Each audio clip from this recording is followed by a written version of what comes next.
Welcome back, everybody, to The Creative Moment, Season 3, Episode 7. I'm Dante Boelhower. I'm a photographer. Jamie Boelhower, writer. And today, on our 364-day anniversary of this podcast, we decided it would only be fitting to have our first guest. He somehow has the last name of both of us. Weird coincidence, but... Sebastian Boelhower, musician. And... yeah, like he said, he's a musician, so we kind of have a whole lot of creative industries here in one island. So you guys are in for a treat for this one. So with that, let's go ahead and get started. Decent. Yeah. Three people, decent. So today I want you to kind of start, just give, it's kind of an elevator pitch of kind of how you got started in this, how you kind of found your passion in music and that sort of thing, and just kind of like a microcosm of your story within the creative journey. I guess it started when I was like 9. Our brand new community theater for kids like opened up their first camp, and I was like, well, that looks fun. I'll try that. And then liked it. The next year they did their first full like kids show, Willy Wonka Jr. all the way back then. Did theater then like every year until I was a senior in high school, every summer, which then evolved to me getting involved in band and choir in high school. And then by the time I got to be a senior in high school, was like, I think this is what I want to do for the rest of my life. So kind of got on that path from there. And so were there any influential figures specifically that immediately come to mind that helped kind of that come about, that helped spur that / continue that down that road? Well, I had a lot of great teachers. My first couple directors, Blake Thompson, did that first kid show, and then Donna Hastings did the first like real community shows in Music Man. And then she was my first bribe. Yeah, that's true. Legally.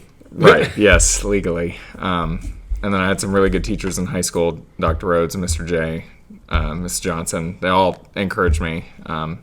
So yeah, pretty much any adult that had any role in my growth through high school was part of that. Okay, so like I said, we kind of have all a creative industry, or not all, but 3 different ones covered that vary greatly in the whole creative process of like thinking of the idea to the actual creation of it. So like for me, thinking about a photo is much different. Thinking about what kind of photo I want is much different than you thinking about a piece, or I'm gonna butcher these terms or whatever. So no. And because he has progressed to actually composing his own music, so being involved, playing, and there's a progression here. So, and acting is an art form. So what does the start of that look like? How, like, is there just like a beat you hear that you're just like, oh, I kind of like that, I want to play off this? Is there like, how does like the first initial thought of a composer? What's the muse for composing music? That's all you needed to say. Then why didn't you say it? Because you are off and running. Well, it kind of starts, I mean, it's easier to talk like from a performer first and then get into that. So like my primary instrument is clarinet. You've heard me practice that for years. But so you get a piece, and then, you can get the notes and rhythms very quickly. It's very easy to go through and just be like, well, okay, this is how you play this and whatever, and add what the composer has written for you on the page. But it really comes to life when you are able to hear the music and think of images or memories or whatever it is in your head that like brings it to life. I like to think in colors or nature scenes when I'm like playing my clarinet, so I'll kind of relate to that. But composing has recently been like, I will just see an image and think like, what does that sound like?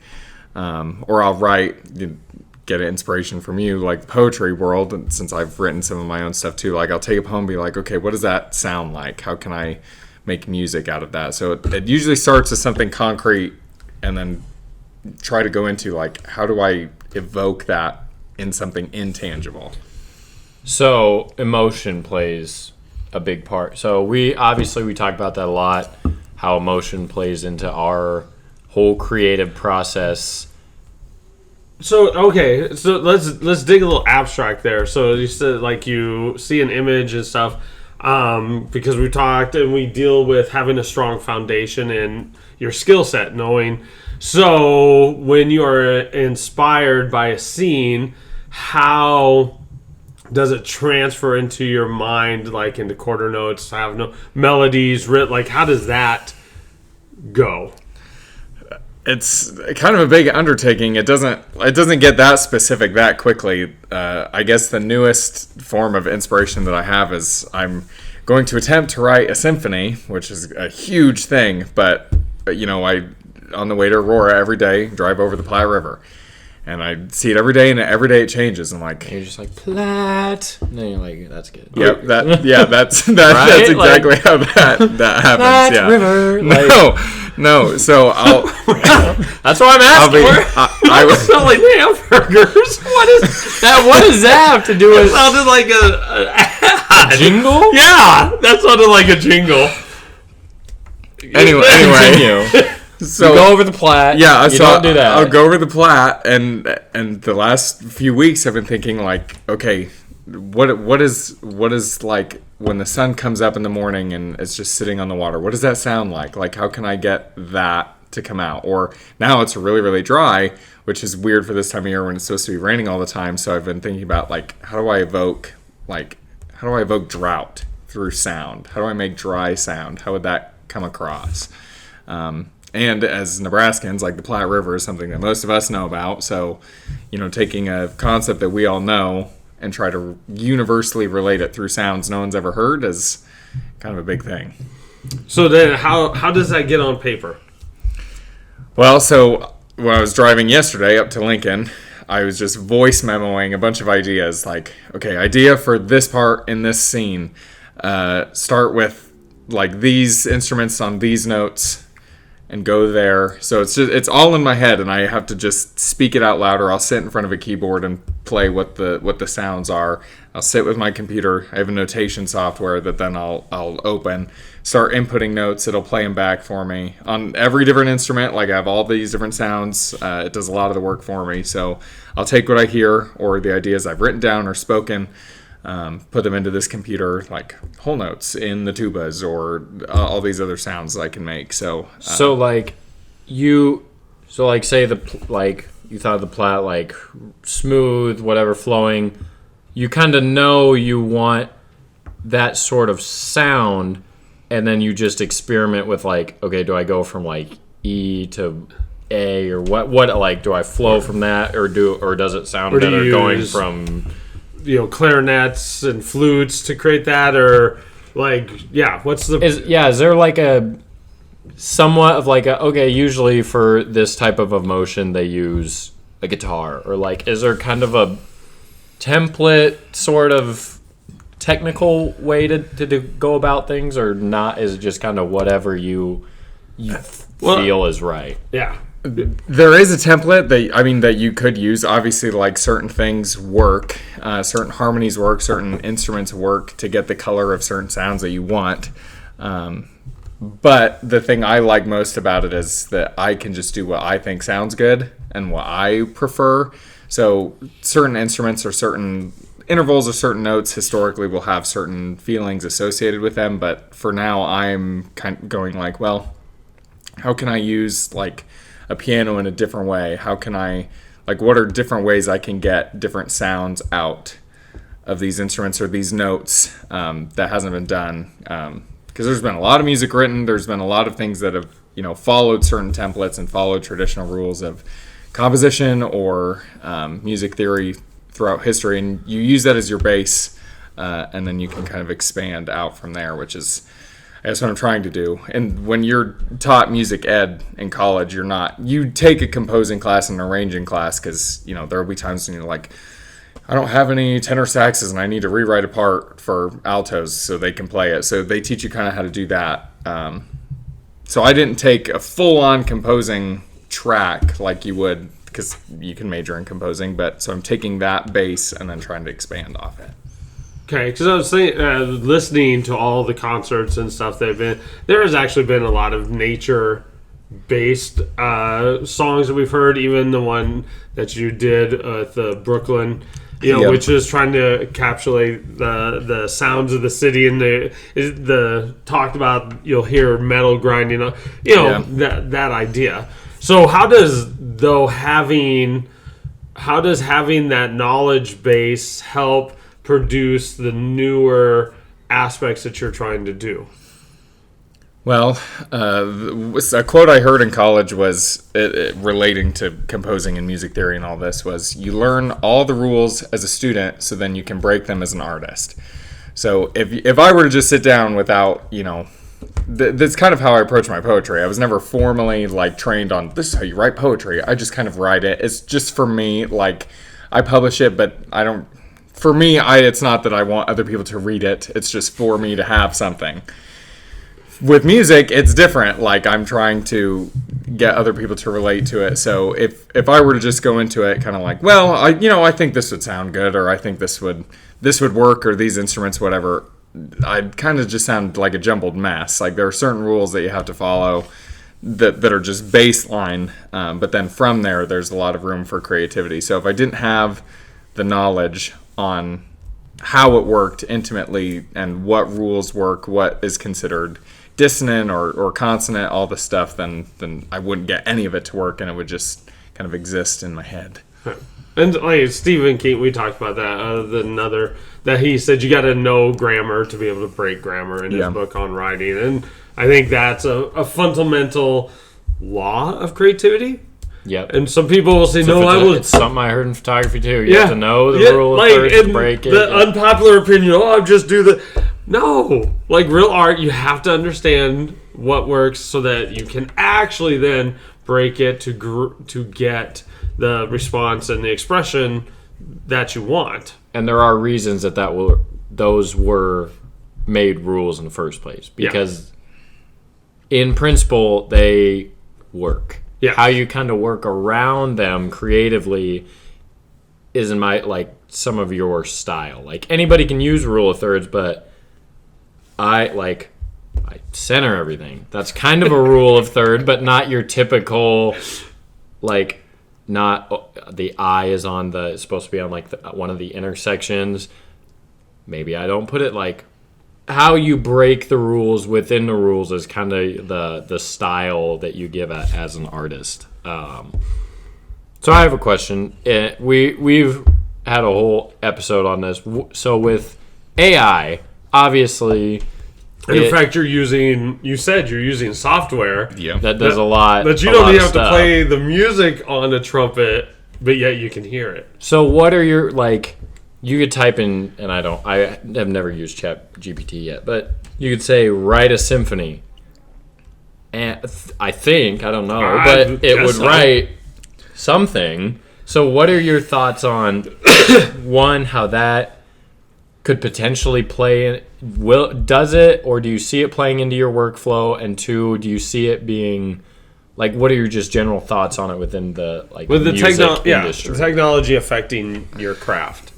I don't think we're at the point where AI can yet compose full-on compositions yet. I'm sure we'll get there, but I don't think it's, if you were to tell it can make photos out of nothing. I haven't seen anything that you were to upload ChatGPT, compose a symphony. I don't know that it would be able to yet. I don't know. I haven't seen it in my field, but in terms of using technology and how that's going to kind of evolve it, there is an inherent emotion and inherent intangible quality that sound is. This doesn't diminish anything that you two do, but words, you can see they exist, they're logged in dictionaries and databases. Images exist. Anyone can Google images of mountain, and there's all this stuff available to them. With music, it's vibrating air. So for technology, but if you have it down on notes, it exists. You can see it. You can write it, replicate it. Right. But in that, the notes can exist on the page, but how they actually sound doesn't come across in terms of, like, I can write two whole notes stacked on top of each other. If they're right next to each, say you have an E and an F, which are right next to each other on the piano, and you play those at the same time, that does not sound good. It's dissonant. There are two notes that are very similar in frequency.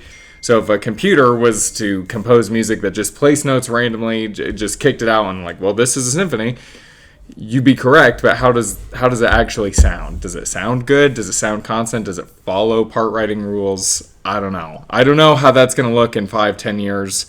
We do have notation software that, you plug in what you want and it can play it back in MIDI, but I don't know.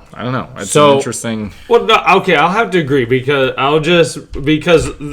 in one way, as I'm practicing, for my poetry competition stuff, and my pauses change and how that expression has to come through, and some of that I think we talked about, or it was after a class that you said you will never hear a song the same way ever.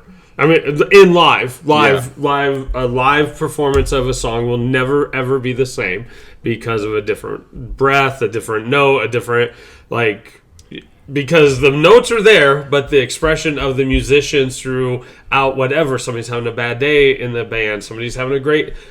That song is recorded, but will never be experienced live ever the same way. However, that is from the consumer's right, which we have give much respect to this consumer. Where in theory, ChatGPT takes the human aspect out of it. So, it's kind of like saying, if I were to do it for photography, I've literally seen where you can, say, have, a brush, say, dramatic sky, and then just paint it over the image, and it puts a dramatic sky in. The way that I draw or whatever that image is different from the way anyone else would draw it. Yeah. So that in that way, it's kind of different, but I still think that takes away from the I can create an image from scratch, whatever, in my way. But if AI at the end of the day was the one that may put those pixels together, I don't see it as my photo. Yeah. And I don't people may consume that image a different way every time, but I just don't. I don't know. It's interesting because I really don't like it, and I don't like how fast it's progressing. Do you see a way that you can implement that you would maybe use it or not at all in your workflow with this, assuming it's pretty powerful? I would hate to delegate some of my creative experience or my creative process to a machine to say, okay, I can't come up with a trumpet melody for this. Can you just do it, please? That diminishes the work that we all do in our respective fields of whether it's writing or photography or music or whatever. And at that point, we just don't have. There's none of us in the art.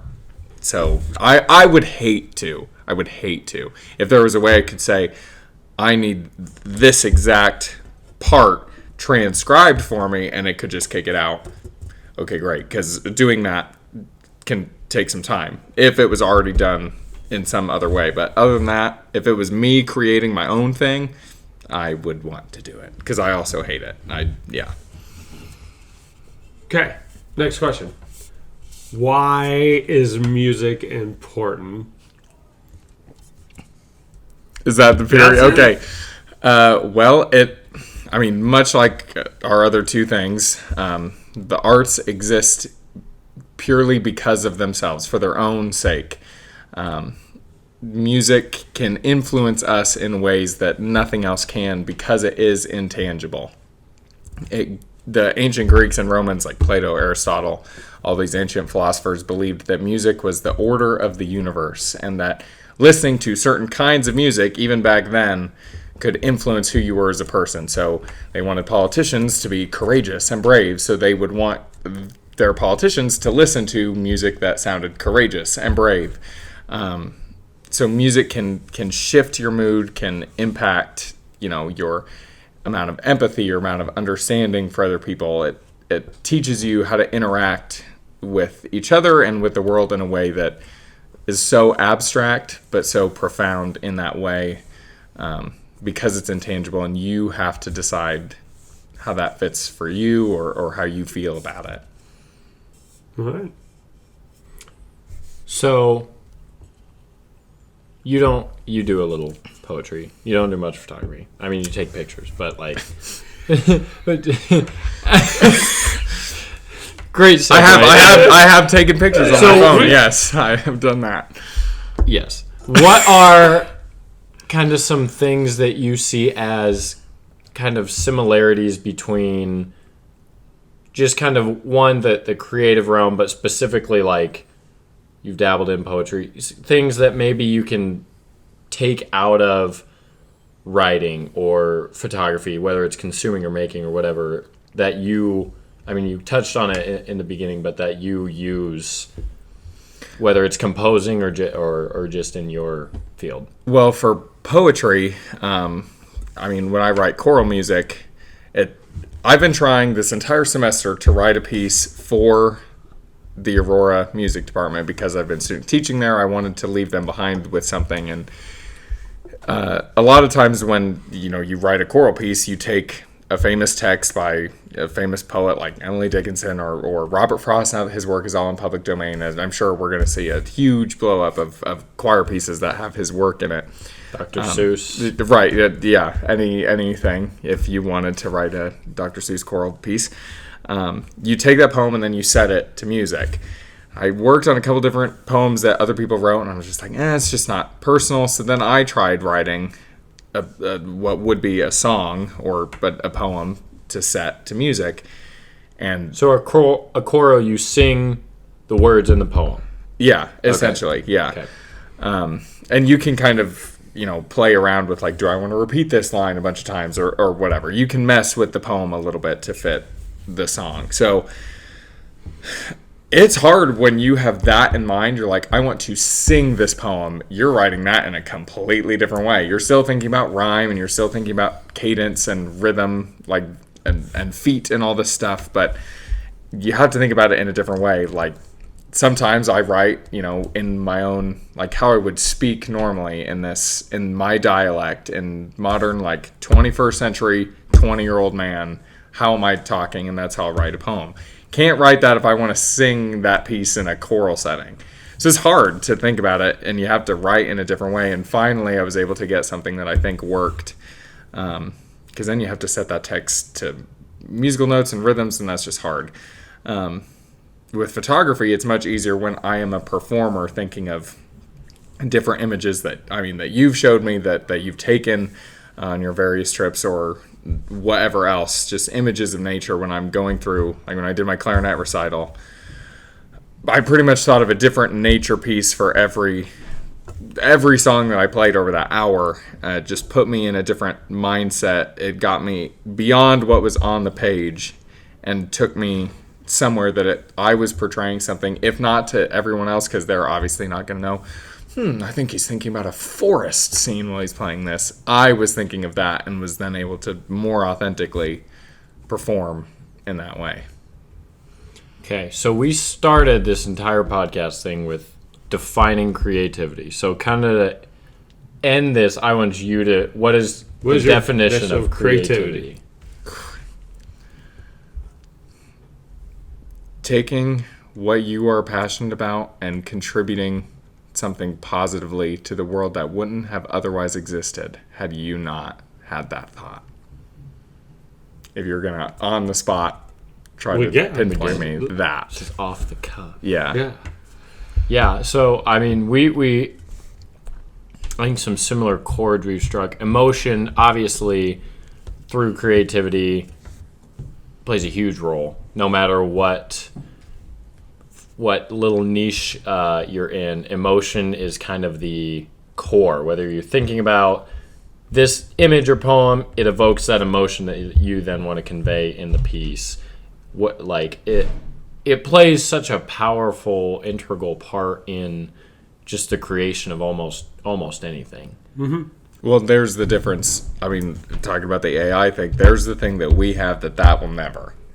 It's the one thing that will Huh? Never say never. Well, it's the one thing as of right now that we have that they don't. But you could type in and say like, play a sad song, and it could evoke a sad emotion from you theoretically because it knows what sad music sounds like. But it doesn't feel that, and it doesn't know. But does that matter? I think it does. Because you can tell when someone is faking sadness. Everyone knows what sadness is. You're like, act sad. Okay, I can act sad, but if I'm not really feeling it, then the emotion is fake, and you would be able to tell. And I think you would be able to tell with an AI whether or not it was really feeling that emotion. I think. Well, yeah, with that, I think that wraps up our Season 3, Episode 7 moment. Our first guest, just about a year removed from publishing our first episode. So it's crazy that you guys have stuck around for a year and listened to all of our different topics and all our different things. Hopefully we can continue to expand and grow this thing and keep just publishing out creative moments. Yep. So with that, that was Season 3, Episode 7, and we will see you guys in a couple weeks.